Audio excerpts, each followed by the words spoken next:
जय जय बापू कथा, जय श्री जोगी कथा। जय जय बापू कथा, जय श्री जोगी कथा। ओ जय जय बापू कथा, जय श्री जोगी कथा।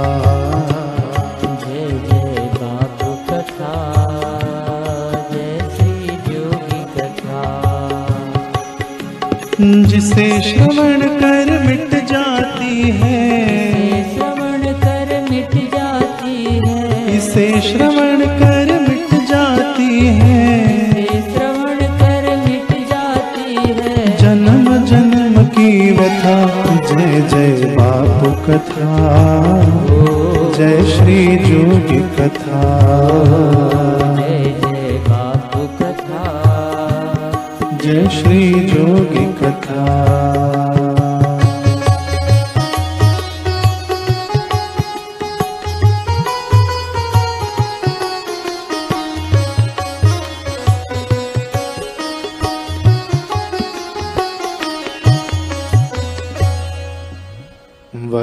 वर्णानामर्थ संघानां रसानां छन्दसामपि मंगलानां च कर्तारो वन्दे वाणी विनायको। श्री सद्गुरुदेव भगवान की।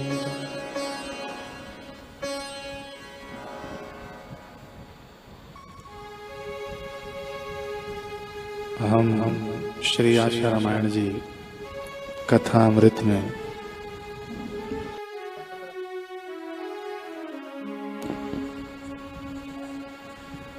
गुरु चरण रज शीश धरि हृदय रूप विचार,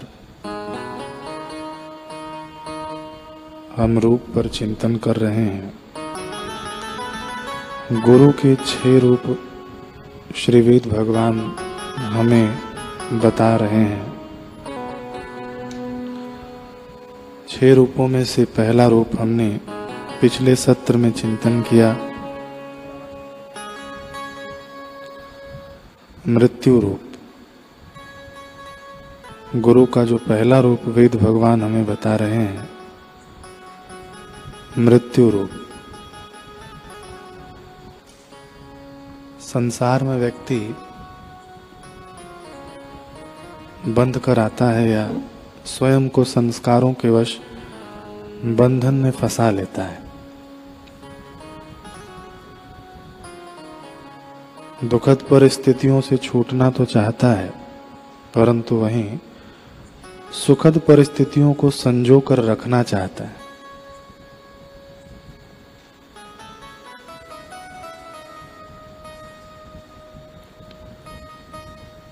मनुष्य को बड़ी अपेक्षा होती है,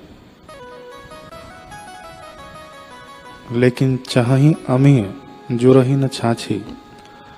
अमृत चाहता है लेकिन छाछ भी नहीं पीने की उसकी हैसियत होती है। क्यों? क्योंकि गुरु का वर्णन नहीं किया वेद भगवान के अनुसार। तो गुरु का जो पहला रूप है मृत्यु रूप,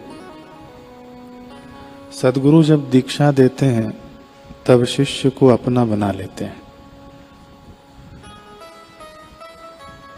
और जब शिष्य अपना समर्पण भाव रख के गुरु के प्रथम रूप का दर्शन करता है या उनके प्रथम रूप को आत्मसात करता है मृत्यु रूप में, काल रूप में। हमने चिंतन किया था पिछले सत्र में कि गुरु कीन कृपा भव त्रास गई, मिट भूख गई छूट प्यास गई। इच्छा वासनाओं की भूख प्यास सब मिट जाती है, नहीं काम रहा।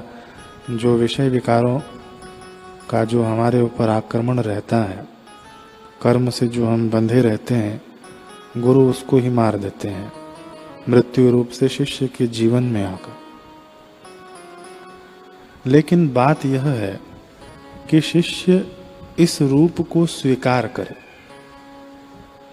गुरु का रूप तो है मृत्यु रूप, लेकिन शिष्य उस रूप को अपने जीवन में स्वीकार करे, ये बड़ी बात है।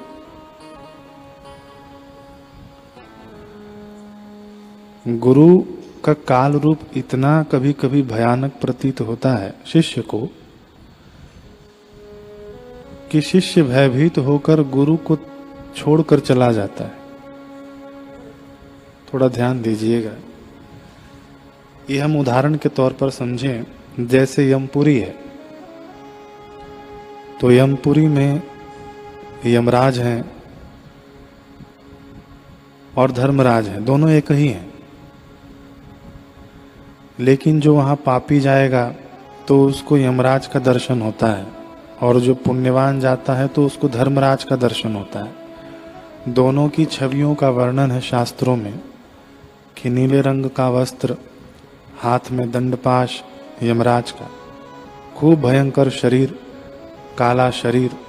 और वहीं धर्मराज का वर्णन है कि सफ़ेद वस्त्र, सफ़ेद दाढ़ी, आशीर्वाद की मुद्रा में हैं एक ही, लेकिन दर्शन हमें अलग अलग हो रहा है। और इसको सरलता से समझें तो जैसे कोई पुलिस अधिकारी हो तो चोर देखेगा तो भाग जाएगा, लेकिन वही पुलिस अधिकारी के जो बच्चे देखेंगे तो कूद कर उसके कंधे पर बैठ जाएंगे। गुरु एक ही हैं। वेद भगवान जो रूप भिन्न भिन्न बता रहे हैं, तो पहला रूप जो मृत्यु रूप है, तो मृत्यु हमारे विकारों का है। गुरु हमें नहीं मारते हैं, हमें बता देते हैं, हमें लखा देते हैं कि तुम सत्यचित आनंद रूप हो। गुरु हमें थोड़ी मारते हैं,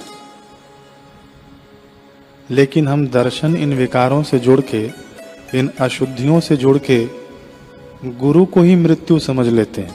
गुरु है मृत्यु रूप वेद भगवान के अनुसार, लेकिन मारते हैं हमारे विकारों को, हमारी ऐषणाओं को, हमारी तृष्णाओं को, हमारी व्यर्थ अभिलाषाओं को, हमारी अज्ञानता को, हमारी मूर्खता को मार देते हैं।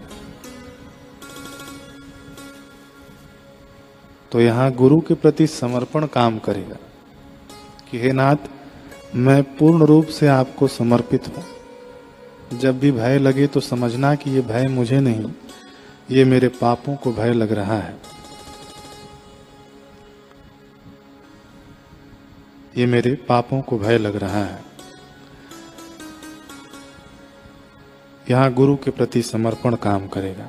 तो हमने सुना कि गुरु की न कृपा भव त्रास गई, मिट भूख गई, छुट प्यास गई। देखिए, गुरु की न कृपा, भगवान दया करते हैं और गुरु कृपा करते हैं। सूक्ष्मता है तनिक, इस पे और हम कभी मनन करेंगे, लेकिन यहाँ पे समझें कि भगवान दया करके हमें गुरुदेव के शरण में पहुंचा देते हैं। लेकिन जब गुरु कृपा करते हैं, और गुरु की कृपा अनिवार्य है, और गुरु की कृपा का कोई कंडीशन नहीं है कि किस प्रकार ये गुरुदेव हम पर कृपा करेंगे। अनकंडीशनल कृपा होती है।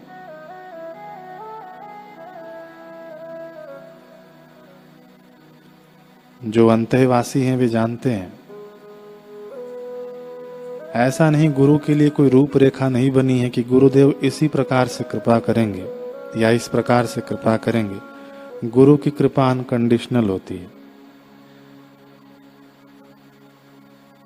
और भगवान, हमने सुना कि भगवान दया करेंगे तो गुरु के पास भेज देंगे, और वो गुरु जब कृपा करेंगे तब हम, एक होते हैं ना कि दया का पात्र है बेचारा,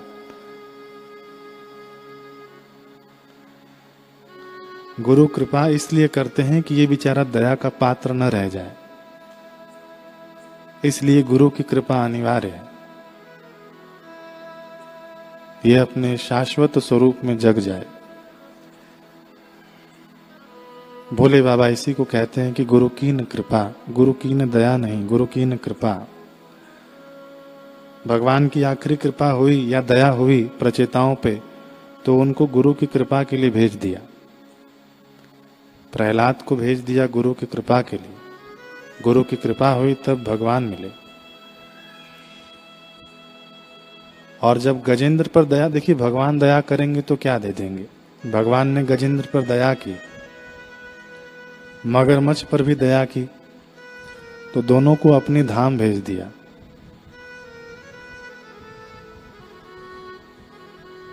लेकिन जब गुरु कृपा करेंगे, गुरु जब कृपा करते हैं तो लखा देते हैं कि ये भगवान जिससे भगवान है वो तुम हो। ये भगवान का स्वरूप और तुम्हारा स्वरूप भिन्न नहीं है। गुरु तुम्हारी मान्यता को ही मार देंगे, यहाँ मृत्यु रूप बनकर आते हैं। भगवान ने मगरमच्छ को जब मारा तो अपने पद माने अपने धाम भेज दिया, ऐसा वर्णन आता है। लेकिन जब गुरु मृत्यु रूप बनकर आते हैं तो भगवान के धाम नहीं भेजते हैं, भगवान बना देते हैं, ब्रह्म बना देते हैं। तो ये गुरु की कृपा है। भगवान और साधक दो नहीं रह जाते हैं।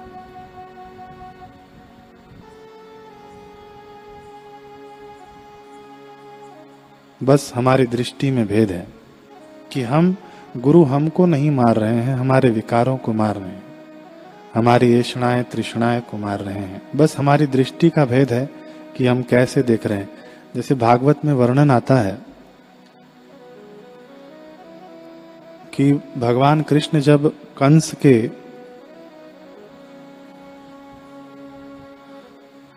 कंस के रंगभूमि में जब पधारे तो वर्णन आता है वहां पर,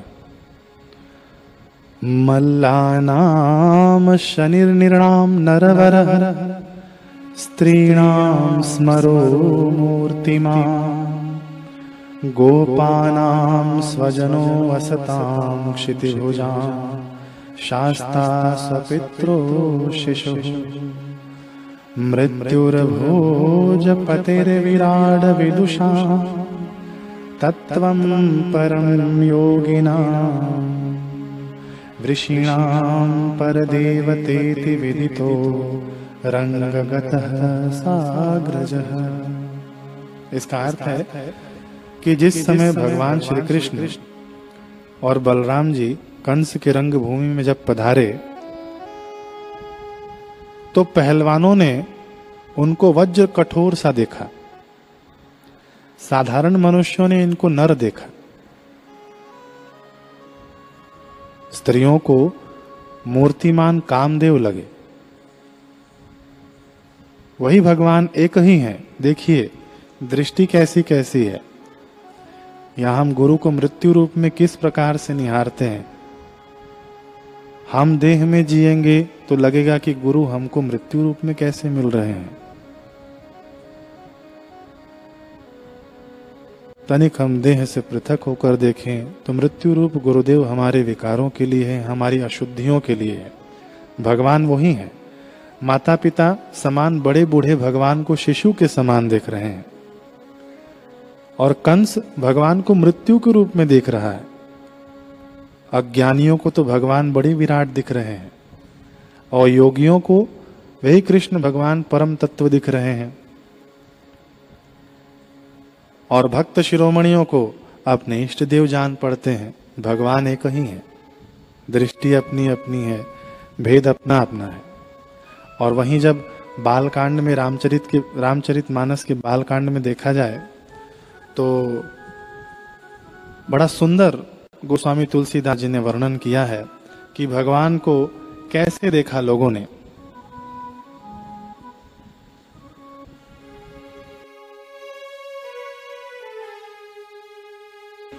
जिनके रही भावना जैसी प्रभु मूरत तिन्हे देखी तैसी। जिनकी जैसी भावना है प्रभु को लोगों ने ऐसे ही देखा। तो कैसे देखा? देख ही रूप महारन धीरा मनहु वीर रसुधरे शरीरा। जो महान रणधीर है, श्री रामचंद्र जी के रूप को ऐसा देख रहे हैं मानो स्वयं वीर रस शरीर धारण करे हुए आए। डरे कुटिल नृप प्रभु निहारी, मनहु भयानक मूरत भारी। जो कुटिल राजा प्रभु को देखकर डर गए, मानो बड़ी भयानक मूर्ति आए हो। देखिए भगवान श्री रामचंद्र जी ऐसे ही, उनको ऐसे ही लगा। आगे कह रहे हैं बाबा, रहे असुर छल छोनिप बेसा, तिन्ह प्रभु प्रगट काल समदेखा। पुरबासिन देखे दोहाई, नरभूषण लोचन सुखदाई। छल से जो राक्षस वहां राजाओं का जो वेश बनाकर बैठे हुए थे, सीता स्वयंवर का प्रसंग है, तो उन्होंने प्रभु को प्रत्यक्ष काल के समान देखा जो राक्षस थे। और नगरवासियों ने दोनों भाइयों को मनुष्यों में भूषण रूप जो नेत्रों को सुख देने वाले हैं ऐसे देखा। नारी बिलो कहीं हर्ष निज निज रुचि अनुरूप, जन सोहत श्रृंगार धरी मूर्ति परम अनूप। स्त्रियां हृदय में हर्षित होकर अपनी अपनी रुचि के अनुसार उन्हें देख रही हैं, मानो श्रृंगार रस से परम अनूप मूर्ति धारण किए हुए सुशोभित हो रहा है। अच्छा, अब विद्वान लोग कैसे देख रहे हैं?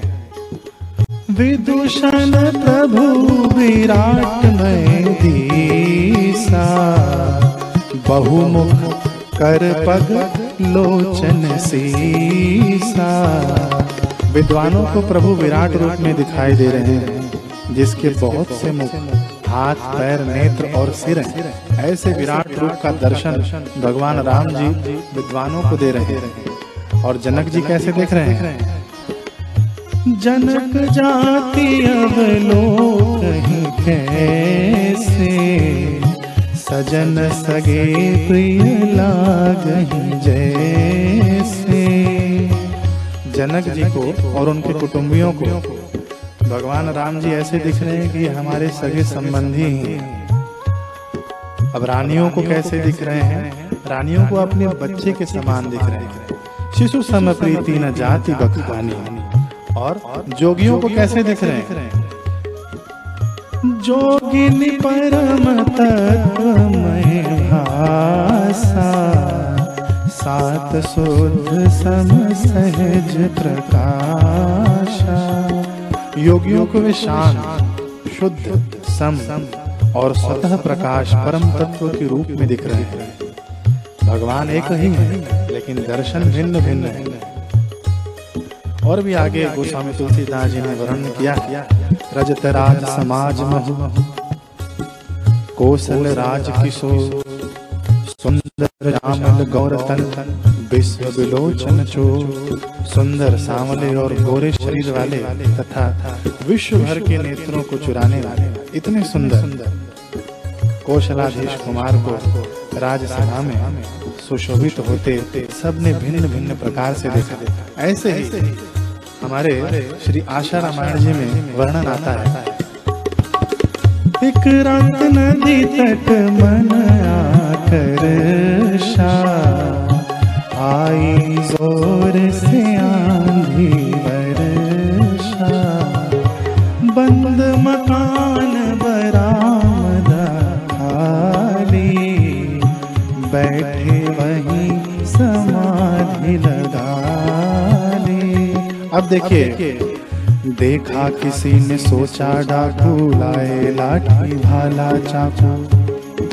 दौड़े चीखे शोर मच गया, टूटी समाधि ध्यान खिंच गया। साधक उठा थे बिखरे केशा, राग द्वेष ना किंचित लेशा। लेकिन अब देखिए सबकी दृष्टि कैसी है। सरल लोगों ने साधु माना, हत्यारों ने काल ही जाना। भैरव देख दुष्ट घबराए, पहलवान जो मल्ल ही पाए। देखिए भगवान श्री कृष्ण जब रंगशाला में आए, कंस के वर्णन आता है कि बड़े से पागल हाथी को मार के आए थे। सबको पता था कि भगवान ने हाथी को मारा, ये छोटे से ग्वाले ने हाथी को मारा है। कंस के चमचों को भी पता था और कंस को भी पता था। तो जब कंस के सामने आए तो कंस ने कहा कि जाओ युद्ध करो, चाणूक और मुष्टिक को भेजा। दोनों बड़े बलवान थे, लेकिन जो सभा में बैठे थे, जो आम जनता बैठे थे, उनको बड़ी दया है। कुछ लोग तो उठकर चले गए कि इन बच्चों के सामने इतने बड़े बड़े पहलवानों को भेज रहा है कंस, क्या होगा इनका, इनको तो चुटकियों में मसल देगा। और कितने सुकोमल सुकुमार दिख रहे हैं, बड़े प्यारे लग रहे हैं। भागवत का वर्णन हमने सुना कि किसको कैसे लग रहे हैं, लेकिन पहलवानों को किसी ने कहा कि तुम इन छोटे से बालकों को मारोगे। पहलवान कहते हैं बालक दिख रहे हैं तुमको, इतने प्रचंड भुजा हैं इनकी, देखो जो हाथी को मार सकते हैं, कितने विशाल दिख रहे हैं। तो दृष्टि अपनी अपनी है। यहाँ पर भी हत्यारों ने काल ही जाना, हत्यारों ने देखा तो उनको लगा कि साक्षात यम देवता आ गए हमारे सामने। और भैरव देख दुष्ट घबराए, पहलवान जो मल्ल ही पाए। जो पहलवान थे ऐसा लगा कि बहुत बड़ा मल्ल आ गया। भैरव देख दुष्ट घबराए, पहलवान जो मल्ल ही पाए। कामी जनों ने आशिक माना, साधु जन कीन्हे प्रणामा। कामी जनों ने आशिक माना और साधु जन किन्हें प्रणामा, ये साक्षात ब्रह्म रूप है। फिर एक दृष्टि देखे सभी चले शांत गंभीर, अपने सहज स्वरूप को संजोकर वहां से चल पड़े सारे। एक दृष्टि देखे सभी चले शांत गंभीर, सशस्त्रों की भीड़ को सहज गए चीर। तो अपनी अपनी दृष्टि है। वेद भगवान ने कहा कि गुरु मृत्यु रूप हैं, तो हम अपने विकारों की मृत्यु के रूप में उनको देखें, हम अपने कमियों की मृत्यु के रूप में उनका दर्शन करें, हम अपने मलिनताओं की मृत्यु के रूप में उनका दर्शन करें। दृष्टि यहाँ से, ये श्री आशा रामायण जी की पंक्तियां, जब भी हम गुरुदेव से जब डर लगे या कुछ हो तो इन आशा रामायण जी की पंक्तियों को हम दोहरा लें कि दृष्टि अपनी अपनी है। ये तो मेरे तारणहार हैं, ये मेरे रक्षक हैं, ये मेरे दाता हैं, ये मेरे दयालु हैं। सबने साथ छोड़ दिया लेकिन गुरुदेव साथ नहीं छोड़ते। अब वेद भगवान जो अगला रूप बताते हैं उसके पहले हम एक अनुभव सुनेंगे। ये पुराना अनुभव है, अहमदाबाद का ही है अनुभव। इसमें ये सन 1996 का अनुभव है, 96। एक माता जी जिनका नाम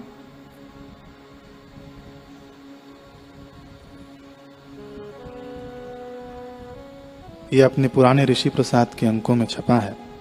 एक माता जी, उनका 23 वर्षीय पुत्र मनीष नाम था। ये पुरुषोत्तम मास चल रहा है ना, अभी अधिक मास ये भी चल रहा है। तो अधिक मास की पूर्णाहुति के दिन सोचे कि चलो साबरमती नदी है, गुप्त गंगा है, शास्त्रों में ऐसा वर्णन आता है, गंगा स्नान की महिमा है और प्रातः उठकर स्नान करने की इसमें पूज्य बापू जी बताते हैं कि बड़ी महिमा है। इस अधिक मास में दीपदान की महिमा है।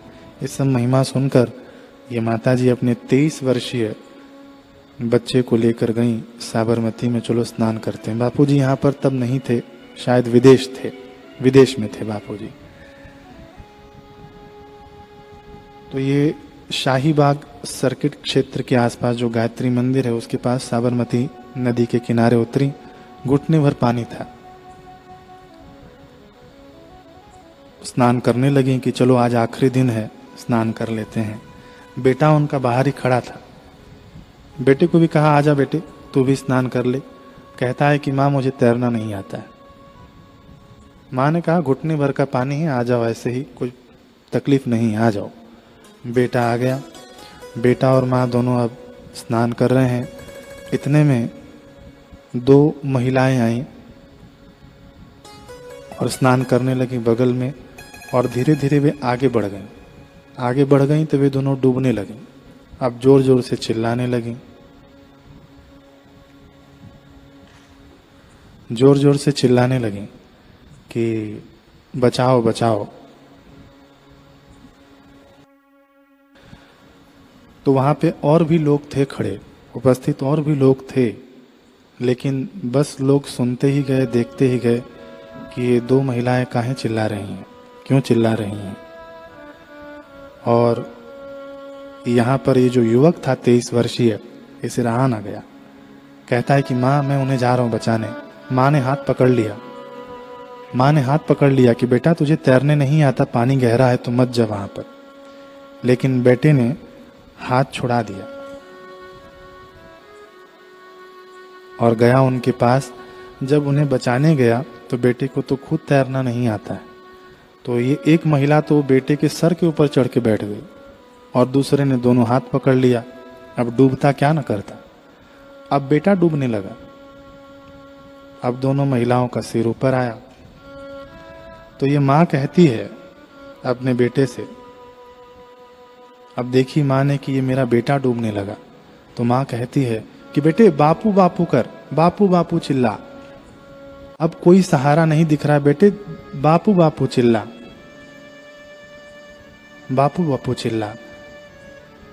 समय बहुत अधिक होता गया, 5 मिनट से ऊपर हो गया।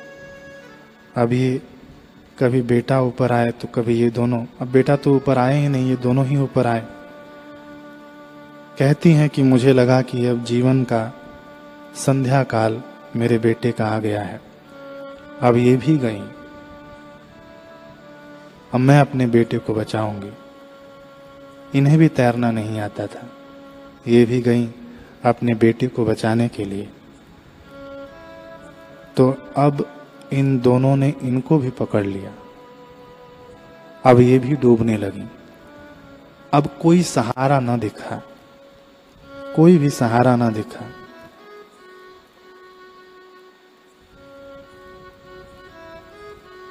जो बेटे को सीख दे रही थी, अब वे खुद बापू बापू करने लगी दोनों हाथ की, हे नाथ अब मेरे हाथ में कुछ नहीं है, मेरा हाथ थाम ले, मेरा हाथ थाम ले। तेरा ही आसरा है, तेरा ही आसरा है, गुरुदेव हे दयालु, तेरा ही आसरा है।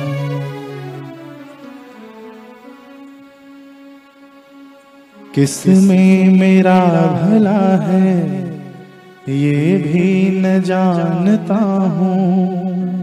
हे गुरुदेव अब बस मैं आपके सहारे हूँ। संभव है ये मुझसे मैं तुमको भूल जाऊं, हे नाथ कहीं तुम तो मुझको न भुला देना। बापू बापू चिल्ला रही है। संभावना बहुत है ये मन तो देगा धोखा, मैं डूबने लगूं तो तुम बाह थाम लेना। तेरा ही आसरा है, तेरा ही आसरा है। बापू बापू बापू ओम ओम बापू बापू बचाओ बापू बापू।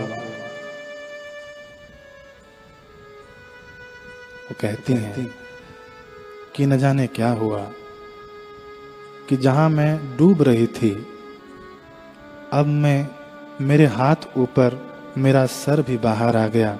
न जाने किस अदृश्य शक्ति ने मुझे ऊपर कर दिया।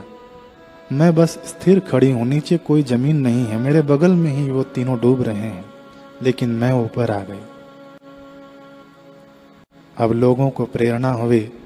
लोगों ने हाथों एक दूसरे का हाथ पकड़ के अंदर तक गए और इन्हें इन चारों को बाहर लाया।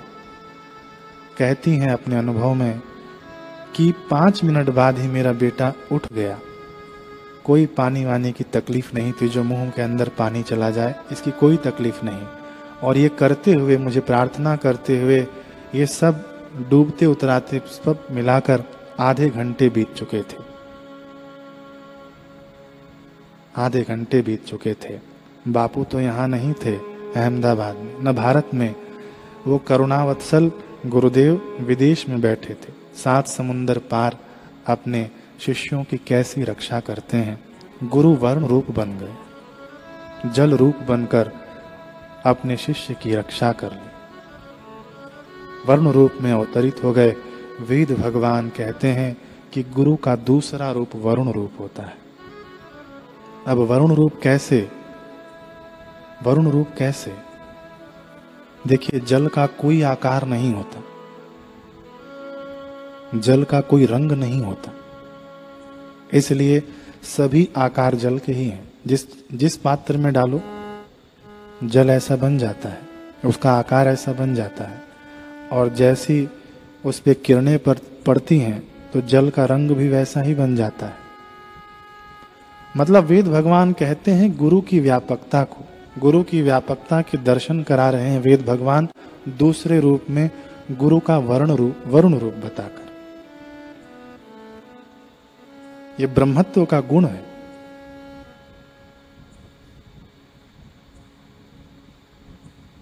कैसा भी अशुद्ध व्यक्ति हो, जल का आचमन ले, स्नान आदि करे तो शुद्ध माना जाता है।